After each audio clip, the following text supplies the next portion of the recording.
ಸಿದ್ದರಾಮಯ್ಯನವರ ಒಂದು ನೇತೃತ್ವದಲ್ಲಿ ಆ ಒಂದು ಚಾಲನೆ ಸಿಕ್ತು. ಇವತ್ತು ಅದರ ಪ್ರಥಮ ಭಾಗ 5 ಚಿತ್ರಗಳಲ್ಲಿ ಮೊದಲನೇದು ಫಾದರ್ ಅಂತಕ್ಕಂಥ ಚಿತ್ರ. ನಾವೆಲ್ಲ ಇಲ್ಲಿವರೆಗೂ ಮಾತೃದೇವೋ ಭಾವ, ತಾಯಿ ಮೇಲೆ ಬಹಳ ಚಿತ್ರಗಳು ಬಂದಿವೆ. ಇದು ತಂದೆ ಮೇಲೆ ತೆಗಿತಾ ಇರೋ ಚಿತ್ರ ಅಂತ ನನಗೆ ಸಂತೋಷವಾಗಿದೆ. ಚಿತ್ರತಂಡದ ಆಯ್ಕೆ ನೋಡಿದ್ರೆ, ಕಲಾವಿದರ ಆಯ್ಕೆ ನೋಡಿದ್ರೆ ಇವತ್ತೇ ನನಗೆ ಬಹಳ ಸಂತೋಷವಾಗ್ತಾ ಇದೆ. ಇದು ಒಂದು ಉತ್ತಮ ಚಿತ್ರವಾಗಿ ಹೊರಹೊಮ್ಮುತ್ತೆ ಅಂತಕ್ಕಂಥ ತಾಂತ್ರಿಕ ವರ್ಗ, ಚಿತ್ರತಂಡ ಹಾಗೂ ಇವರು ಸಿಕ್ಕಿರ್ತಕ್ಕಂಥ ಪಂಡಿತ್, ನಮ್ಮ ಬಾಂಬೆಯ ಸ್ನೇಹಿತರು, ಇವರೆಲ್ಲ ನೋಡಿದಾಗ ಈ ಚಿತ್ರ ಈ ಕ್ಷೇತ್ರದಲ್ಲಿ ಒಂದು ಸ್ಥಾನವನ್ನು ಪಡೆಯುತ್ತೆ, ದಕ್ಷಿಣ ಭಾರತದಲ್ಲಿ ತನ್ನ ಛಾಪನ್ನು ಮೂಡಿಸುತ್ತೆ ಅಂತ ಹೇಳ್ತಾ ಶುಭವನ್ನು ಹಾರೈಸಿ, ಅದರಲ್ಲೂ ಗೀತಾ ಶಿವರಾಜ್ ಕುಮಾರ್ ಅವರಿಗೆ ನಮ್ಮೆಲ್ಲರ ಒಂದು ಬೆಂಬಲ ಇದೆ ಅಂತ ಹೇಳಿ ವೈಯಕ್ತಿಕವಾಗಿ ನಾನು ಕೂಡ ಅವರಿಗೆ ಆಶಿಸ್ತಾ ಸೋದರಿಯ ಗೆಲುವಿಗೆ ನನ್ನ ಆಶಯವನ್ನು ವ್ಯಕ್ತಪಡಿಸಿ, ಇದು ಚುನಾವಣೆ ಆಗಿದ್ರೂ ಕೂಡ ಅವರು ಚಂದ್ರು ಮೇಲೆ ಪ್ರೀತಿಗೋಸ್ಕರ ಆ ದಂಪತಿ ಇಲ್ಲಿಗೆ ಬಂದಿರತಕ್ಕಂಥದ್ದು ಬಹಳ ಸಂತೋಷ. ನನಗೂ ಪೂಜ್ಯ ರಾಜ್ಕುಮಾರ್ ಅವ್ರಿಗೂ ಬಹಳ ಹತ್ತಿರದ ಸಂಬಂಧ ಇತ್ತು, ಆದರೆ ಇವತ್ತು ಅವೆಲ್ಲ ಹೇಳೋಕ್ಕೆ ಸಮಯ ಇಲ್ಲ. ಬಹಳ ಸಂತೋಷ. ಈ ಇಬ್ಬರ ಆಶೀರ್ವಾದದಿಂದ ಇವತ್ತು ಈ ಚಿತ್ರ ಬಹಳ ಯಶಸ್ವಿಯಾಗಿ ಪ್ರಾರಂಭವಾಗಲಿ. ಇದು ಜಾಗೃತೆ ಜನರ ಮುಂದೆ ಬಂದು ಜನ ವೀಕ್ಷಿಸಿ ಇದನ್ನು ಒಂದು ಉತ್ತಮ ಚಿತ್ರವಾಗಿ ಬೆಳೀಲಿ ಅಂತ ಹೇಳಿ ಹಾರೈಸಿ ನಾನು ಮಾತು ಮುಗಿಸ್ತೀನಿ. ನಮಸ್ಕಾರ. ಹೀರೋಸ್ಗೆ ಫ್ಯಾನ್ಸ್ ಇರ್ತಾರೆ, ದೊಡ್ಡ ಮನೆಗೆ ಭಕ್ತರು ಇರ್ತಾರೆ. ಅದು ದೊಡ್ಡ ಮನೆಯ ತಾಕತ್ತು. ಕರ್ನಾಟಕದಲ್ಲಿ ನನಗೆ ಇಬ್ಬರು ಇಷ್ಟ ಶಿವಣ್ಣ ಸರ್. ಒಂದು ನನಗೆ ಜನ್ಮ ಕೊಟ್ಟ ಅಪ್ಪ, ನಾನು ಇಷ್ಟಪಟ್ಟ ಅಪ್ಪು, ಇವರಿಬ್ರು ನನಗೆ ತುಂಬ ಇಷ್ಟ ಸರ್. ಇವತ್ತು ಫಾದರ್ ಅನ್ನೋ ಟೈಟ್ಲು ಎಲ್ಲೋ ಕೇಶವಾರದಿಂದ ಬೆಂಗಳೂರಿಗೆ ಬಂದು ಒಂದು ಸಾಮ್ರಾಜ್ಯ ಕಟ್ಟಿದಂಥ ಚಂದ್ರು ಅವರು ಫ್ಯಾಮಿಲಿ ಅಂದರೆ ಹೇಳ್ತಿರ್ತೀನಿ, FAMILY, father and mother I love you ಅಂತ. ಅದು ಫ್ಯಾಮಿಲಿ ಅಂದರೆ. ಫಾದರ್ ಅಂತ ಟೈಟ್ಲ್ ಇಟ್ಟಿದ್ದಾರೆ. ಸೆಲೆಬ್ರಿಟೀಸು ಪೊಲಿಟಿಷಿಯನ್ಸ್ ಆಗ್ತಾರೆ, ಆದರೆ ಪೊಲಿಟಿಷಿಯನ್ಸು ಸೆಲೆಬ್ರಿಟಿ ಆಗೋಕ್ಕೆ ನನಗೆ ಕಾರಣ ಆದಂಥ, ನನಗೆ ಜನ್ಮ ಕೊಟ್ಟ ನನ್ನ ಫಾದರ್ನ ಸ್ಮರಿಸ್ತಾ ಈ ಫಾದರ್ ಸಿನಿಮಾಗೆ ಒಳ್ಳೇದಾಗಬೇಕು. ಫಾದರ್ ಅನ್ನೋ ಟೈಟಲ್ ಬಗ್ಗೆ ಒಂದು 2 ನಿಮಿಷ ಮಾತಾಡ್ತೀನಿ. ನನ್ನ ಸಕ್ಸಸ್ಸೇ ನನ್ನ ತಾಯಿ, ಆದರೆ ನನ್ನ ತಾಯಿಯ ಸಕ್ಸಸ್ಸೇ ನನ್ನ ತಂದೆ. ಆದರೆ 2ನೇ ಲೈನ್ನ ನಾವು ಮರೀತಿದ್ದೀವಿ. ಅಪ್ಪನ ಇಂಪಾರ್ಟೆನ್ಸ್ ತುಂಬ ಇರುತ್ತೆ. ಎದೆ ಹತ್ತಕ್ಕೆ ಬೆಳೆದಂಥ ಮಗ ಬಾನೆತ್ತಕ್ಕೆ ಬೆಳೀಲಿ ಅಂತ ಕರ್ನಾಟಕದ ಎಲ್ಲ ಹುಡುಗಿರಿಗೆ ಈ ಟೈಟಲ್ ಜೊತೆ ಅಪ್ಪನ ವ್ಯಾಲ್ಯೂ ಹೇಳ್ತೀನಿ. ಚಿಕ್ಕ ವಯಸ್ಸಲ್ಲಿ ಮಗಳನ್ನ ತಂದೆ ಫ್ರಂಟಲ್ಲಿ ಕೂರಿಸ್ಕೊಂಡು ಬೈಕ್ ರೈಡ್ ಮಾಡ್ತಾರೆ. ಯಾಕೆಂದ್ರೆ ಅಪ್ಪಗೆ ಮಗಳು ಯಾವತ್ತೂ ಮುಂದೆ ಇರಬೇಕು ಅಂತ ಆಸೆ. ಬೆಳೆದ ಮೇಲೆ ಬಾಯ್ ಫ್ರೆಂಡ್ ಹುಡುಗಿನ ಹಿಂದೆ ಕೂರಿಸ್ಕೊಂಡು ಓಡಿಸ್ತಾನೆ. ಬಾಯ್ ಫ್ರೆಂಡ್ಗೆ ಯಾವತ್ತೂ ಹುಡುಗಿ ಹಿಂದೆನೇ ಇರಬೇಕು ಅಂತ ಆಸೆ. ಇದು ತಂದೆಗೂ ಬಾಯ್ ಫ್ರೆಂಡ್ ಇರೋ ಡಿಫ್ರೆನ್ಸು. ತುಂಬಾ ಜನ ಬೆಳೆದ ಮೇಲೆ ಒಂದು ವಯಸ್ಸಿಗೆ ಬಂದ್ಮೇಲೆ ರೀ ಇಂಥ ಕಾಲೇಜ್ಗೆ ಹಾಕ್ರಿ ಅಂತ ಹೇಳೋದೇ ಅಮ್ಮನ ಕೆಲಸ. ಆ ಕಾಲೇಜಿಗೆ ಫೀಸ್ ಕಟ್ಟೋದು ಅಪ್ಪನ ಜವಾಬ್ದಾರಿ. ರೀ ಇಂಥ ಹುಡುಗ ಇರಲಿ ಅಂತ ಹೇಳೋದು ಅಮ್ಮನ ಜವಾಬ್ದಾರಿ. ಚೌಲ್ಟ್ರಿಗೆ ಅಡ್ವಾನ್ಸ್ ಕೊಡು, ಸಾಲ ಮಾಡು, ಬಡ್ಡಿ ಕಾಸು ತಗೊಂಬ, ಮುತ್ತೂಟ ಮಣ್ಣಾಪುರಮಲ್ಲೂ ಗೋಲ್ಡ್ ಇಡು, ಇದೆಲ್ಲ ಅಪ್ಪನ ಹೆಗಲಿಗೆ. ಸೊ ಈ ಅಪ್ಪನ ಕಷ್ಟ ಗೊತ್ತಾಗ್ತಿಲ್ಲ. ನೀವು ಬಹಳಷ್ಟು ಜನ ಗಮನಿಸಿರ್ಬೋದು, ಈ ಮದುವೆ ಆದ್ಮೇಲೆ ಮಗಳನ್ನ ಗಂಡನ ಮನೆ ಕಳಿಸೋವಾಗ ತಾಯಿ ಎಮೋಷನಲ್ ಆಗಿ ಅಳ್ತಿರ್ತಾಳೆ. ಯಾಕಂದ್ರೆ ತಾಯಿ ಭಯ, ಅಯ್ಯೋ ನನ್ನ ಅಳಿಯ ಚೆನ್ನಾಗಿ ನೋಡ್ಕೊತಾ ಇಲ್ವೋ ಮಗಳನ್ನ ಅಂತ. ಆದ್ರೆ ದೂರದಲ್ಲಿ ಅಪ್ಪ ಸೈಲೆಂಟ್ ಆಗಿರ್ತಾರೆ. ಯಾಕಂದ್ರೆ ಅಪ್ಪನ ಒಂದು ಕಾನ್ಫಿಡೆನ್ಸ್, ಬೈ ಮಿಸ್ಟೇಕ್ ಅವ್ನು ಕೈ ಕೊಟ್ಟರು ಮತ್ತೆ ನಾನು ಯುವರಾಣಿ ತರ ನೋಡ್ಕೊತೀನಿ ಹೋಗು ಮಗಳೇ ಅಂತ ಆ ಸೈಲೆನ್ಸ್ ಅಲ್ಲಿ ಅಪ್ಪ ಮೆಸೇಜ್ ಪಾಸ್ ಮಾಡಿರ್ತಾರೆ. ಮೋಸ್ಟ್ಲಿ ಈ ಮೆಸೇಜು ಎಷ್ಟು ಜನಕ್ಕೆ ಗೊತ್ತಿರುತ್ತೆ ಅಂತ ತಂದೆಯ ಬಗ್ಗೆ ಬರೆಯಕ್ಕಾಗಲ್ಲ, ವಿವರಿಸಕ್ಕಾಗಲ್ಲ, ವಿಶ್ಲೇಷಿಸಕ್ಕಾಗಲ್ಲ. ಬಹಳಷ್ಟು ಜನ ಹುಡುಗರು ನಾವು ಮನೆಯಲ್ಲಿ ಯಾವತ್ತಲ್ಲೂ ಕಣ್ಣೀರು ಹಾಕಿದ್ರೆ ಅಮ್ಮ ಬಂದು ಒರೆಸ್ತಾರಲ್ಲ, ಸೂಪರ್. ತಿಂಗಳಿಗೊಂದ್ಸಲ ಅಳ್ಬೋದಾ? ಇಲ್ಲ 6 ತಿಂಗಳಿಗೊಂದ್ಸಲ ಅಳ್ಬೋದಾ? ತಿಂಗಳಿಗೊಂದ್ಸಲ ಕಣ್ಣೀರು ಹಾಕ್ತೀವಿ ಅನ್ಕೋಣ. ಚಿಕ್ಕ ವಯಸ್ಸಲ್ಲಿ ಅಮ್ಮ ಒಂದು 10 ನಿಮಿಷ ನಮ್ಮನ್ನ ಕಣ್ಣೀರು ಕಂಟ್ರೋಲ್ ಮಾಡಿಸ್ತಾರೆ. ಆದ್ರೆ 29 ದಿನನೂ ನಾವು ಅಳದಂಗ ಆ ಮನೆಯಲ್ಲಿ ನಮ್ಮನ್ನು ನೋಡ್ಕೊಂಡಿದ್ದ ಅಪ್ಪನೇ ಅಲ್ವಾ. ಸೊ ಇದನ್ನು ನಮ್ಮ ಸೊಸೈಟಿ ನೆನ್ಪಿಟ್ಕೋಬೇಕು ಅಂತ ಹೇಳ್ತಾ, ಚಂದ್ರು ಸರ್ ಧೈರ್ಯವಾಗಿರಿ. ಇಟ್ಟು ಪ್ಲಾಫ್ ಜೊತೆ ಸಂಬಂಧ ಬೇಡ. ನೀವು ನಾವೆಲ್ಲರೂ ಬೆಂಗಳೂರಿಗೆ ಸೋಲಕ್ಕೆ ಬಂದವರು. ಗೆಲುವೆಲ್ಲ ನಮಗೆ ಕಾಂಪ್ಲಿಮೆಂಟ್ರಿನೇ. ಗೆಲುವೆಲ್ಲ ಕಾಂಪ್ಲಿಮೆಂಟ್ರಿನೇ.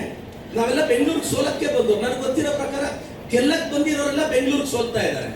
ನಾವು ಸೋಲಕ್ಕೆ ಬಂದು ಗೆಲ್ತಾ ಇದ್ದೀವಿ. ಗೆಲ್ಲಬೇಕು ಅಂದಾಗ ಭಯ ಬರುತ್ತೆ, ಭಯ ಬಂದ್ರೆ ಸೋತೋಗ್ತೀವಿ. ಸೋಲಕ್ಕೆ ರೆಡಿ ಇದ್ದಾಗ ಭಯ ಬರಲ್ಲ, ಗೆದ್ದು ಬಿಡ್ತೀವಿ. ನಾನು ಹಂಗೆ ಅಲ್ವಾ ಗೆದ್ದಿದ್ದು. ಚಂದ್ರು ಸರ್ ಧೈರ್ಯವಾಗಿರಿ, ನೀವು ಗೆದ್ದೇ ಗೆಲ್ತೀರಾ. ಒಳ್ಳೇದಾಗ್ಲಿ. ಈ ಸಿನಿಮಾ ಗೆಲ್ಲಿ ಅಂತ ಬಹಳಷ್ಟು ಜನ ಹಿರಿಯರಿದ್ದಾರೆ. ನನ್ನ ಟೀಚರ್ ಮೈಕ್ ಹಿಡಿದ್ರೆ ಗಂಟೆ ನಿಲ್ಲಿಸಲ್ಲ. ಆ ಕಾರಣಕ್ಕೆ thank you so much sir. ಎಲ್ಲ ಪತ್ರಿಕಾ ಮಾಧ್ಯಮದವರಿಗೆ ನಮಸ್ಕಾರ. ನನ್ನ ಪಕ್ಕದಲ್ಲಿ ಒಬ್ಬರು ಅದ್ಭುತವಾದ ಡೈಲಾಗ್ ರೈಟರ್ ಇದ್ದಾರೆ. ಕನ್ನಡ ಚಿತ್ರರಂಗ ಕಂಡ ಅದ್ಭುತವಾದ ಡೈಲಾಗ್ ರೈಟರು. ರೈಟ್ ಸೈಡಿಂದ ಇದು ಬರುತ್ತೆ ಮೊನ್ನೆ, ಲೆಫ್ಟ್ ಸೈಡಿಂದ ಪ್ರದೀಪ್ ಈಶ್ವರ್ ಅವ್ರನ್ನೇ ತಿಂದಾಕೋತಾರೆ. ಅದು ಪ್ರದೀಪ್ ಈಶ್ವರ್ ಅವ್ರ ಟ್ಯಾಲೆಂಟು. ಆ ಟ್ಯಾಲೆಂಟಿಂದನೇ ಇವತ್ತು ಅವ್ರು ವಿಧಾನಸೌಧದಲ್ಲಿ ಕೂತಿರೋದು. ಕಂಗ್ರಾಟ್ಸ್. 2ನೇ ಸತಿ ಹೇಳ್ತಾ ಇದ್ದೀನಿ, ಗೆದ್ದಾಗ ಒಂದು ಸತಿ ಹೇಳಿದ್ದೆ, ಈಗ ಎಲ್ಲರ ಮುಂದೆ ಹೇಳ್ತಾ ಇದ್ದೀನಿ.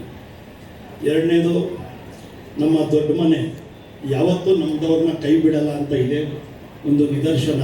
ಶಿವಣ್ಣ ಮತ್ತು ಗೀತಕ್ಕ ಎಷ್ಟೇ ಬ್ಯುಸಿ ಇದ್ದರು, ಶಿವಮೊಗ್ಗದಲ್ಲಿ ಅಷ್ಟು ಲಕ್ಷಾಂತರ ಜನ ಇವತ್ತು ಕಾಯ್ತಾ ಇದ್ರು. ನಾನು ಅವರ ನಂಬಿರೋ ಚಂದ್ರು ಫಿಲಮ್ ಮುಹೂರ್ತ ಅಂತ ನಿನ್ನೆ ಓಟ್ ಹಾಕಿ ಇವತ್ತು ಅಲ್ಲಿಗೆ ಹೋಗ್ಬೇಕಾಗಿದ್ದರು, ಇಲ್ಲಿಗೆ ಬಂದು ಹೋಗ್ತಾ ಇದ್ದಾರೆ. ಸೊ ಚಂದ್ರು ಅವ್ರ ಕಡೆಯಿಂದ ಥ್ಯಾಂಕ್ಸ್ ಗೀತಕ್ಕ ಮತ್ತು ಶಿವಣ್ಣನಿಗೆ.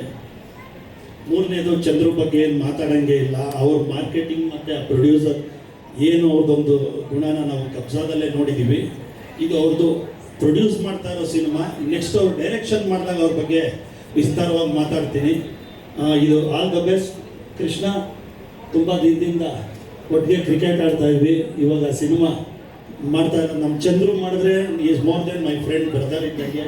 ನಮ್ಮದೇ ಸಿನಿಮಾ ಒಟ್ಟಿಗೆ ಮಾಡೋಣ, ಚೆನ್ನಾಗಾಗುತ್ತೆ. All the best entire team of Father. Thank you. Shivanna ಅವರಿಗೆ, ಗೀತಕ್ಕ ಅವರಿಗೆ, ವೇದಿಕೆ ಮೇಲಿರುವಂಥ ಎಲ್ಲ ಗಣ್ಯರಿಗೆ ನನ್ನ ನಮಸ್ಕಾರಗಳು.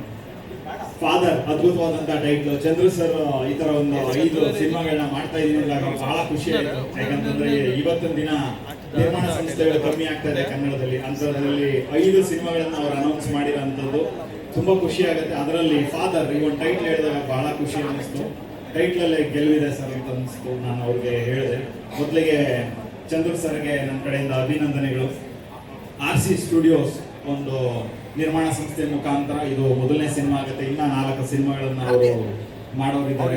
ಎಲ್ಲ ಸಿನಿಮಾಗಳು ಕೂಡ ನನ್ನ ಕಡೆಯಿಂದ ಶುಭ ಹಾರೈಕೆಗಳು. ಎಲ್ಲರಿಗೂ ನಮಸ್ಕಾರ. ನಮ್ಮ ಚಂದ್ರೂರ RC ಸ್ಟುಡಿಯೋಸ್ ಒಳ್ಳೆಯದಾಗಲಿ, ಚಂದ್ರು ಅವ್ರಿಗೂ ಒಳ್ಳೆಯದಾಗಲಿ. ಮತ್ತು ಪ್ರೊಡ್ಯೂಸರ್ ಆಗಿ, ಡೈರೆಕ್ಟರ್ ಆಗಿ ಎಲ್ಲನೂ ನೀವು ಯಾವಾಗಲೂ ಚೆನ್ನಾಗೇ ಮಾಡಿದರೆ ಮುಂದೆನೂ ಚೆನ್ನಾಗಿ ಮಾಡ್ಕೊಂಡು ಹೋಗಿ ಅಂತ ಹೇಳ್ತಾ ಫಾದರ್ ಚಿತ್ರತಂಡಕ್ಕೆ ನನ್ನ ಶುಭಾಶಯಗಳು. ಎಲ್ಲರಿಗೂ ನಮಸ್ಕಾರ. Shivanna, thank you so much. ಎಲ್ಲ ವೇದಿಕೆ ಮೇಲಿರೋ ಎಲ್ಲ ಗಣ್ಯರಿಗೂ ನಮಸ್ಕಾರ ಅಂತ.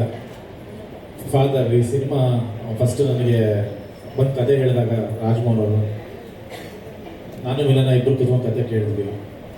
ಬಹುಶಃ 1-1.5 ಗಂಟೆ ನನಗೆ ಎಕ್ಸ್ಪ್ಲೇನ್ ಮಾಡಿದ್ರು. Beautiful subject.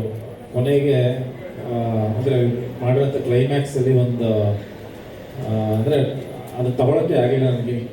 ಒಂದಷ್ಟು ಇನ್ಸಿಡೆಂಟ್ಗಳು ತುಂಬ ಹೆವಿಯಾಗಿತ್ತು, ತುಂಬ ಇಂಪ್ರೆಸ್ ಆಯಿತು.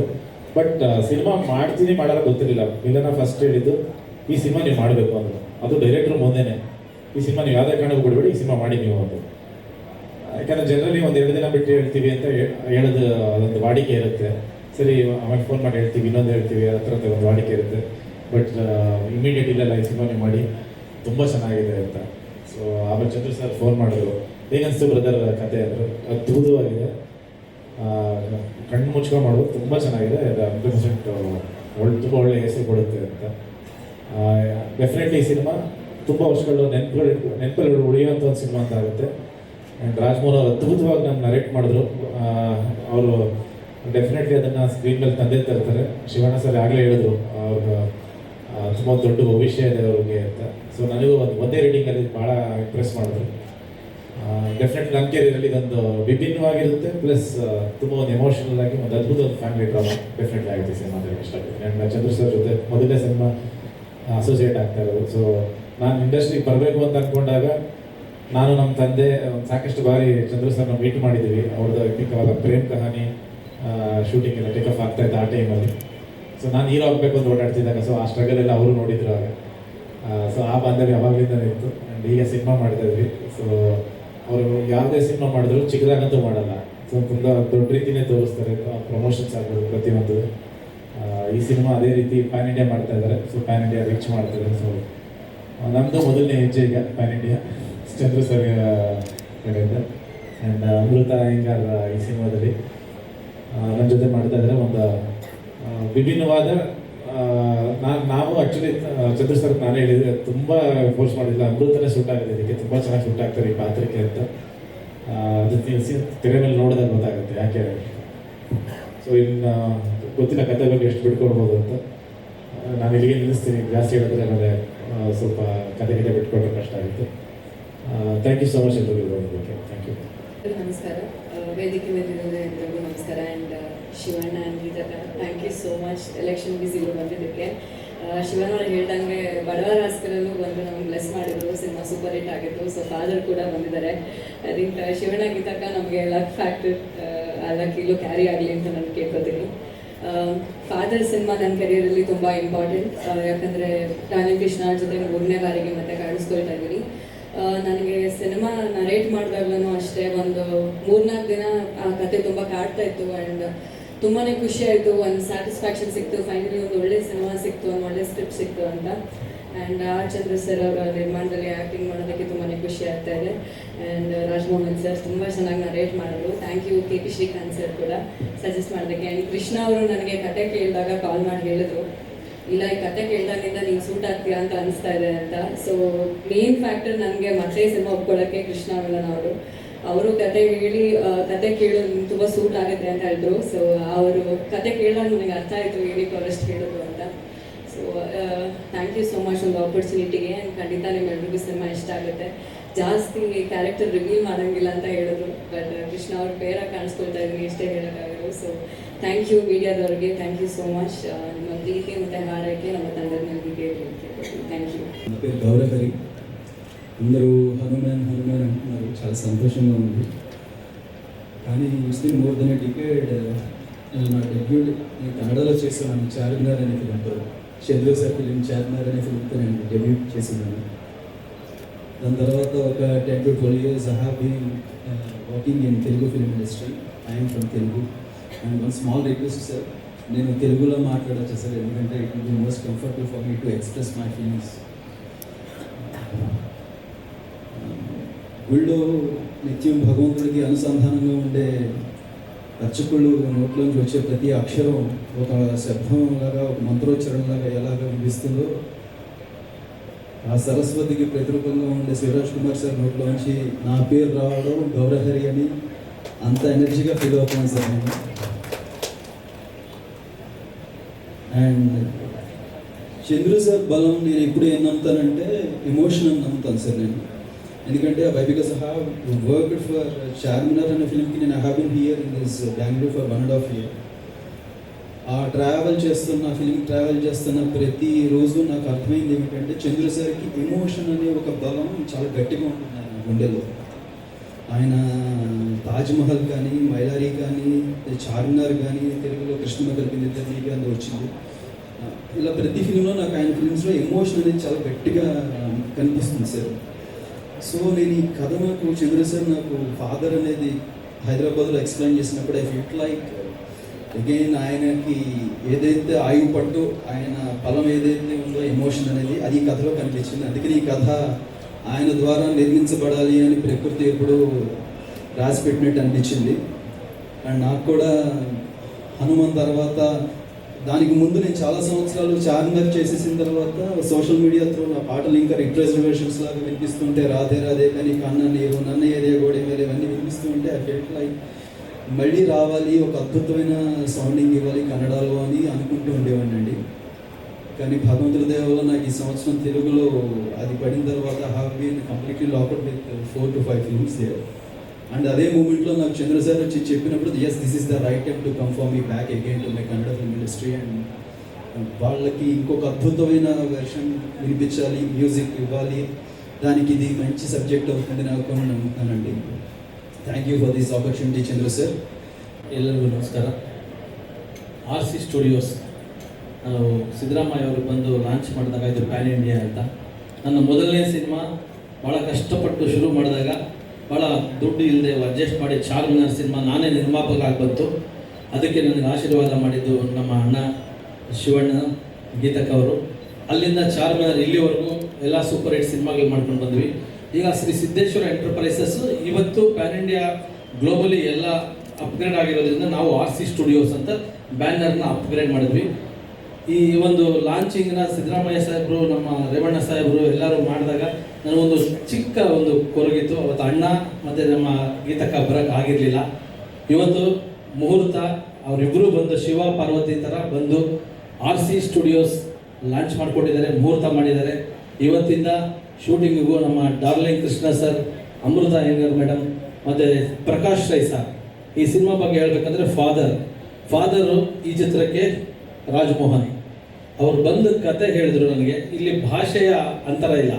ನಾನು ಸುಮ್ಮನೆ ಕೂತಿದ್ದೆ. ನಮ್ಮ ಕಬ್ಜಾ ಡೈರೆಕ್ಟರ್ ಸೂರಿ, ಅಣ್ಣ ಒಂದು ಕತೆ ಕೇಳಿದೆ, ನೀವು ಕೇಳಬೇಕು, ಶಿವಣ್ಣ ಅವ್ರ ಹತ್ರ ಕೆಲಸ ಮಾಡಿದ್ದಾರೆ ಅವರು ಅಂದರು. ಹೌದು, ಅಣ್ಣಂದು ಯಾವ ಸಿನಿಮಾ ಅಂದರೆ ಬೈರಾಗಿ ಇಲ್ಲ ಅಸೋಸಿಯೇಟ್ ಅಂದರು. ಅವ್ರು ಹೇಳಿ ಕರ್ಕೊಂಬಂದ್ರು. ಅಣ್ಣ ಕತೆ ಕೇಳಿದ ತಕ್ಷಣ ನನಗೆ ಈ ಥರ ಲೈನ್ಸು ಹುಟ್ಟೋದೇ ಕಷ್ಟ. ಎಮೋಷನಲ್ ಕತೆ ಮತ್ತು ಅಪ್ಪ ಮಗನ ಆ್ಯಕ್ಷನ್ನು, ಎಮೋಷನ್ನು, ಡ್ರಾಮಾ ನನಗೆ ಕಣ್ಣಲ್ಲಿ ನೀರು ಬಂತು. ಈ ಥರದ ಸಿನಿಮಾ ಇವತ್ತಿನ ಟ್ರೆಂಡಿಗೆ ಬೇಕು ಅಂತ ಅನ್ನಿಸ್ತು. ಇಮಿಡಿಯೇಟ್ ಅವ್ರಿಗೆ ಅಡ್ವಾನ್ಸ್ ಕೊಟ್ಟು 9 ತಿಂಗಳು ಇಲ್ಲೇ ಕೂರಿಸಿ ನನ್ನ ಸಿನಿಮಾಗಳನ್ನು ಪೋಸ್ಟ್ಪೋನ್. ಎಷ್ಟೋ ಜನ ನೀವು ಇನ್ನೂ ಯಾಕೆ ಡೈರೆಕ್ಟ್ ಮಾಡ್ತಿಲ್ಲ ಅಂದರು. ರಾಜಮೋಹನ್ ಅವರಿಗೆ ಅಸೋಸಿಯೇಟ್ ಆಗಿ ಇಲ್ಲೇ ಇದ್ದಾರೆ. ರಾತ್ರಿಗಳು ಕೂತ್ಕೊಂಡು ಸ್ಕ್ರಿಪ್ಟಲ್ಲಿ ಕೂಡ ಮಂಜು ಮಾಂಡವ್ಯ ಎಲ್ಲರೂ ಸೇರಿ ಒಂದು ಒಳ್ಳೆ ಕಂಟೆಂಟ್ ಚೆನ್ನಾಗಾಗಲಿ ಅಂತ ಒಂದು ಟೀಮ್ ವರ್ಕ್ ಮಾಡಿ ಇವತ್ತು ಅದು ಫಾದರ್ ಇವತ್ತು ಮುಹೂರ್ತ ಆಗಿದೆ. ಫಾದರ್, ಡಾಗ್, ಶ್ರೀರಾಮ ಬಾಣಚರಿತೆ ಮತ್ತು ನಮ್ಮ ಅಣ್ಣದು ಇನ್ನೊಂದು ಸಿನಿಮಾ ಆದಷ್ಟು ಬೇಗನೆ ಅಣ್ಣ ಸಿನಿಮಾನು ಮಾಡ್ತೀನಿ. ಸೊ ಒಟ್ಟಾರೆ ನಮ್ಮ ಬ್ಯಾನರ್ 5 ಸಿನಿಮಾಗಳು 5 ಕಥೆಗಳನ್ನು ನಾವು ಲಾಕ್ ಮಾಡಿದ್ದೀವಿ. ಇವತ್ತು ಮೊದಲು ಜನ್ಮಕರ್ತ ಫಾದರ್, ಹಾಗಾಗಿ ಫಾದರ್ ಸಿನಿಮಾನೇ ಇವತ್ತಿಂದ ಶೂಟಿಂಗ್ ಹೋಗೋ ಥರ ಒಂದು ಮುಹೂರ್ತ ಮಾಡಿದ್ದೀವಿ. ನಿಮ್ಮೆಲ್ಲರ ಆಶೀರ್ವಾದ ಇರಲಿ. ಹಂತ ಹಂತವಾಗಿ ಬೆಳೆಸಿದವರು ನೀವುಗಳು, ಮಾಧ್ಯಮದವರು, ಎಲ್ಲ ಸೋಷಿಯಲ್ ಮೀಡಿಯಾ ಇರ್ಬೋದು, ಪತ್ರಕರ್ತರು, TV ಯವರು ಎಲ್ಲರೂ, ನಮ್ಮ ರೇವಣ್ಣ ಸಾಹೇಬರು, ನನಗೆ ಯಾವಾಗಲೂ ನನ್ನ ಗಾಡ್ ಫಾದರ್ ಅವರು ಹೇಳೋಂಗಿಲ್ಲ. ನನಗೆ ಅಣ್ಣ ಲಕ್ಷ್ಮಣ ಎಲ್ಲ ಮಾಡಿದೆ. ಅಣ್ಣನ ಆಶೀರ್ವಾದ ನನಗೆ ಸದಾ ಇದೆ. ನಾನು ಒಬ್ಬರನ್ನ ಮರೆತೆ, ನಮ್ಮ ಪ್ರದೀಪ್ ಈಶ್ವರ್ ಅವರು ನನ್ನ ತುಂಬ ಸ್ನೇಹಿತ, 20 ವರ್ಷಗಳ ಸ್ನೇಹಿತ, ನಮ್ಮೂರವರು. ಸೊ ಅದಾದ ನಂತರ ನಾನು ಕಬ್ಜಾ ಮಾಡುವಾಗ ಪ್ರತಿ ಸ್ಟೆಪ್ಪಲ್ಲೂ ಕೂಡ ಅವರು ಅಣ್ಣ ಈ ಥರ ಇದೆ, ಈ ಥರದ ಡೈಲಾಗ್ಸು ಪ್ರದೀಪ್ ಈಶ್ವರ್ ಅಣ್ಣ ಬರೆದಿದೆ. ಕಬ್ಜಾಗೆ ಬಂದು ಬೆಳಗ್ಗೆ 6 ಗಂಟೆಗೆ ಬರೋರು. ನಾವೆಲ್ಲ 8 ಗಂಟೆಗೆ ಬಂದರೆ 6 ಗಂಟೆಗೆ ಬಂದು ನಮ್ಮ ಆಫೀಸ್ ಹತ್ರ ಗಾಡಿ ಹಾಕಿ ಕೂತ್ಕೊಂಡು ನಮ್ಮ ಮಂಜು ಇದ್ದಾರೆ ಡೈರೆಕ್ಟ್ರು, ಏನಣ್ಣ ಈ ಹಬ್ಬ ಇಷ್ಟೊತ್ತಿಗೆ ಬರ್ತಾರೆ ಅಂತ ಪ್ರದೀಪ್ ಅವ್ರ ಬಗ್ಗೆ ನಾನು ಇವಾಗ ಹೇಳ್ತಾ ಇರ್ತೀನಿ. ನೋಡಿ ಇವತ್ತು ಮಂಜು ಎಲ್ಲಿದ್ದಾರೆ, ಅವ್ರು 6 ಗಂಟೆಗೆ ಬಂದು ಸೈಡಲ್ಲಿ ಕಾರ್ ಹಾಕಿ ಡೈಲಾಗ್ ಬರೆಯೋಕ್ಕೆ ಬರೋರು, ಎಲ್ಲಿದ್ದಾರೆ ನೋಡಿ ಮಂಜು ಅಂತ ಇರ್ತೀನಿ. ನಮ್ಮ ಕಣ್ಣು ಮುಂದೆನೆ ನಮಗೆ ಹೆಮ್ಮೆ ಅನಿಸುತ್ತೆ. ಇವತ್ತು ನಂಬಕ್ಕಾಗ್ತಿಲ್ಲ ಅವರ ಒಂದು ಮಾತಿನ ಶಕ್ತಿ ಮತ್ತು ಅವರ ಕೆಲಸದ ವೈಖರಿ ಮತ್ತು ಅವರ ಒಂದು ದೈವ ಭಕ್ತಿ. ಇವತ್ತು ಅವರು ಹೋದ ಸತಿ ನಾವು ಅವ್ರನ್ನ ನಾರ್ಮಲ್ ಆಗಿ ಇಂಟ್ರೊಡ್ಯೂಸ್ ಮಾಡಿದ್ವಿ, ಇವತ್ತು ಅವರು MLA ಅಂತ ಇಂಟ್ರೊಡ್ಯೂಸ್ ಮಾಡ್ತಾ ಇದ್ವಿ. ಸೊ ಇವತ್ತು ಅವರು ಕೂಡ ನಮಗೆ ಒಂದು ಶಕ್ತಿ, ನನ್ನ ಸ್ನೇಹಿತರು. ನಾನು ಎಲ್ಲ ನೆನೆಸ್ಕೊಳ್ಳೇಬೇಕು. ನಾವು ಏನೇ ಮಾಡಿದ್ರು ನನ್ನ ಅಣ್ಣ, ನಮ್ಮ ಶ್ರೀಕಾಂತ್ ಅಣ್ಣ, ಮೈಲಾರಿ ಚಿತ್ರದಲ್ಲಿ ಮುಂಚೆ ತಾಜ್ ಮಹಲ್ ಆದಾಗ ನನಗೆ ಅಡ್ವಾನ್ಸ್ ಕೊಟ್ಟಿದ್ದು ನಿಮಗೆಲ್ಲ ಗೊತ್ತೇ ಇದೆ. ಅಲ್ಲಿಂದ ಇಲ್ಲಿವರೆಗೂ ನಾನು ಏನೇ ಮಾಡಿದ್ರು ಅವ್ರು ಹೋಗಿ ಸಜೆಷನ್ ತೊಗೊಂಡು, ಸರ್ ಹಿಂಗೆ ಮಾಡ್ತಿದ್ದೀನಿ ಕರೆಕ್ಟಾ ಅಂತ ಹೇಳಿ ನನ್ನ ಅಣ್ಣನ ಸ್ಥಾನದಲ್ಲಿ ಅವ್ರನ್ನ ಇಟ್ಕೊಂಡು ನಾನು ಸಿನಿಮಾಗಳು ಮಾಡ್ಕೊಂಡು ಬರ್ತಾ ಇದ್ದೀನಿ. Srikanth sir thank you so much. Chetan ಅವ್ರು ಬಂದಿದ್ದಾರೆ, ಚೇತನ್ ಅವರೇ ಥ್ಯಾಂಕ್ ಯು.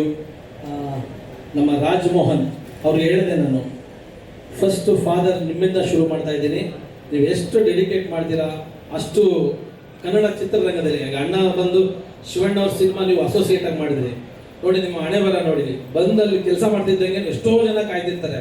ಟಕ್ಕಂತ ನಿಮ್ಮ ಕಥೆಯಿಂದ ಸಿನಿಮಾ ಸಿಕ್ತು, ಚೆನ್ನಾಗಿ ಮಾಡಿ ಅಂತ ಹೇಳಿದ್ರಿ, ಕತೆ ಚೆನ್ನಾಗಿ ಮಾಡಿದ್ದಾರೆ. ಅವರು ಕೂಡ ಮಾತಾಡ್ತಾರೆ. ನಿಮ್ಮೆಲ್ಲರ ಆಶೀರ್ವಾದ ಇರಲಿ. ಆಮೇಲೆ ಚಾರ್ಮಿನಾರ್ ಹರಿ ಬಂದು ನನಗೊಂದು ಖುಷಿ ಇದೆ. ಹನುಮಾನ್ ಇವತ್ತು ದೊಡ್ಡ ಹಿಟ್ ಆಗಿದೆ. ಇವತ್ತು 300 ಕೋಟಿ 400 ಕೋಟಿ ಹನುಮಾನ್ ಮಾಡಿದೆ. ಅದಕ್ಕೆ ಮುಂಚೆ ಹರಿನ ಹೈದರಾಬಾದಲ್ಲಿ ಸಿಕ್ಕಿ ಜನರ ಚಾನ್ಸು ಕೇಳಿಲ್ಲ. ಒಂದು ಹಾಡು ಹೇಳಿದ್ರು, ನಿಮ್ಮನ್ನ ಮ್ಯೂಸಿಕ್ ಡೈರೆಕ್ಟರ್ ಮಾಡೋಣ ಅಂತ ಹೇಳಿ ಕರೆದು ಚಾರ್ಮಿನಾರ್ ಸಿನಿಮಾ ಮಾಡಿದ್ದೆ ನಾನು. ಅವಾಗ ದೊಡ್ಡ ಹಿಟ್ ಆಗಿತ್ತು. ಚಾರ್ಮಿನಾರ್ ಆದಮೇಲೆ ಇವಾಗ ಹನುಮಾನ್ ಮಾಡಿದ್ದಾರೆ. ಇವತ್ತು ನಾವೇ ಹರಿನ ಒಂದು ದೊಡ್ಡ ಮ್ಯೂಸಿಕ್ ಡೈರೆಕ್ಟರ್ ಅಂತ ನಮ್ಮ ಕನ್ನಡ ನಾನೇ ಮಾಡ್ತೀನಿ ಸರ್ ಅಂತ ಬಂದು ಮಾಡ್ತಿದ್ದಾರೆ. ಮಿರಾಯ್ ಅಂತ ಒಂದು ಸಿನಿಮಾ 150 ಕೋಟಿ ಬಡ್ಜೆಟ್ಟು, ಅದರಲ್ಲಿ ಬ್ಯುಸಿ ಇದ್ರು ನನ್ನ ಈ ಸಿನಿಮಾ ನಾನು ಮಾಡ್ತೀನಿ ಅಂತ ಮಾಡ್ತಿದ್ದಾರೆ. Thank you Hari. எல்லாருக்கும் வணக்கம்.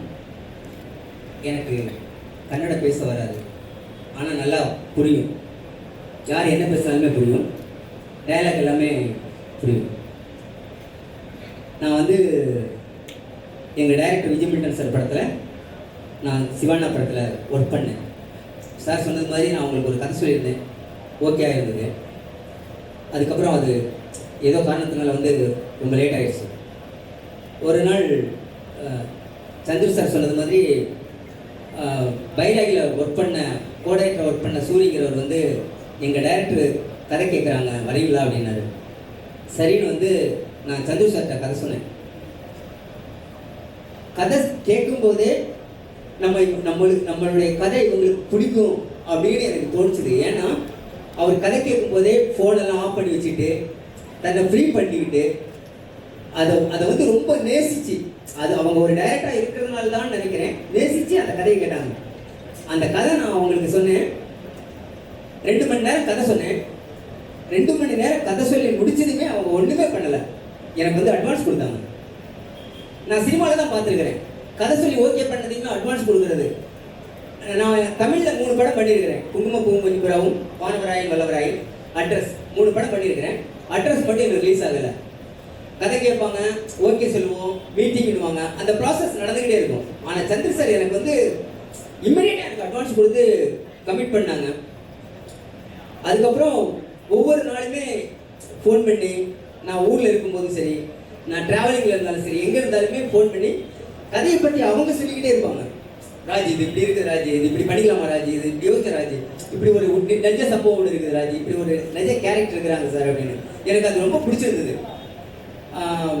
ஒரு டைரக்டருடைய கதையில் ஒரு ப்ரொடியூசர் இன்வால்வ் ஆகுறதுங்கிறது வேற, அதை ரசிச்சு கூட டிராவல் பண்ணுறதுங்கிறது வேற. சந்துரு சார் என் கையை பிடிச்சி இழுத்துக்கிட்டு கூடவே டிராவல் பண்ணுவாங்க. நான் ஆர்சி ஸ்டுடியோவில் படம் பண்ணுறதை வந்து நான் ரொம்ப பெருமையாக நினைக்கிறேன். எனக்கு வந்து இந்த படம் பண்ணுறதுக்கு ஒரு நல்ல கம்பெனி, ஒரு பெரிய கம்பெனியாக இருந்தால் நல்லா இருக்கும் அப்படின்னு நான் நினச்சிட்டே இருந்தேன். ஒரு லைக்கா மாதிரியோ, ஒரு கம்பாலே மாதிரியோ ஒரு கம்பெனி இருக்கணும் அப்படின்னு நான் நினச்சிருந்தேன். எனக்கு ஆர்சி ஸ்டுடியோ லான்ச் பண்ணும்போதே சிஎம் வந்து லான்ச் பண்ணாங்க. எனக்கு ரொம்ப சந்தோஷமாக இருந்தது.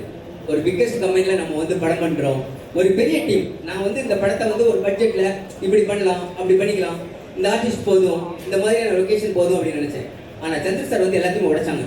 இல்லை ராஜ், இந்த படத்தை பெரிய படமாக பண்ணுறோம், அப்பா கேரக்டர் பிரகாஷ் ராஜ் சார் பண்ணட்டும், ஹீரோ கேரக்டர் கிருஷ்ணா கேரக்டர் பண்ணட்டும், இது இவங்க பண்ணட்டும் அப்படின்னு cameraman, music director, editor, art director எல்லாமே ஒரு பெரிய படமாக்கிட்டாங்க. இதை எதுக்கு நான் சொல்கிறேன்னா, இதை மாதிரியான ஒரு கம்பெனியில் படம் பண்ணுறது எனக்கு வந்து ரொம்ப பெருமையாக இருக்குது. நான் ரொம்ப நன்றி கடன் பட்டிருக்கிறேன்.